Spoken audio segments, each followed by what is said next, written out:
Hello guys, welcome to my channel. আশা করি আপনারা সবাই ভালো আছেন। আমরা কক্সবাজার ট্যুরে গিয়েছিলাম, এটা তারই ব্লগ। আমি আর আমার কাজিন রেডি হয়ে গিয়েছি, আমরা এখন বেরোবো। আমাদের রাত 12টার বাস।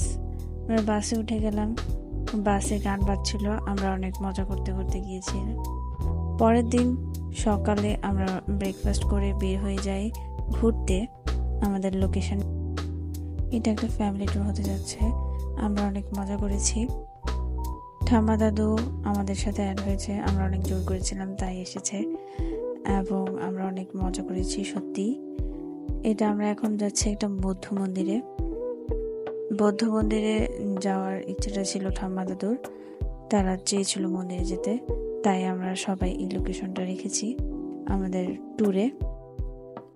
সবাই অনেক এক্সাইটেড ছিল, রাস্তাটা অনেক সুন্দর ছিল, আশেপাশের গাছপালা অনেক সুন্দর ছিল, আর দূর থেকে সমুদ্র দেখা যাচ্ছিল।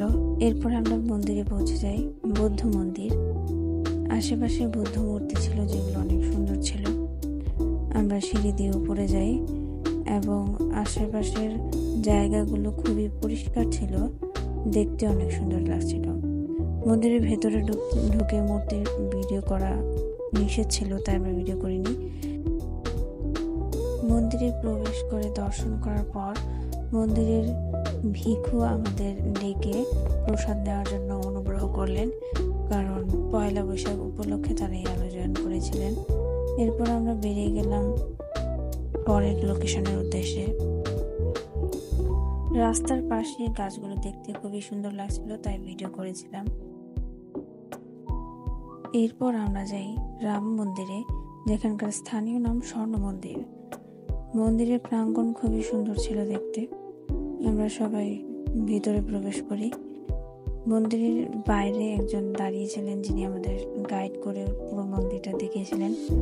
এই মন্দিরেও ভিডিও নিষেধ ছিল, তাই ভিতরের ভিডিও করিনি আমি।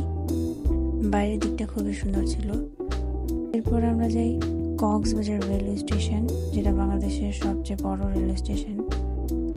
সব ঘোরাঘুরি শেষে আমরা হোটেলের উদ্দেশ্যে রওনা দিই এবং এখানে আমি ব্লগটি শেষ করছি।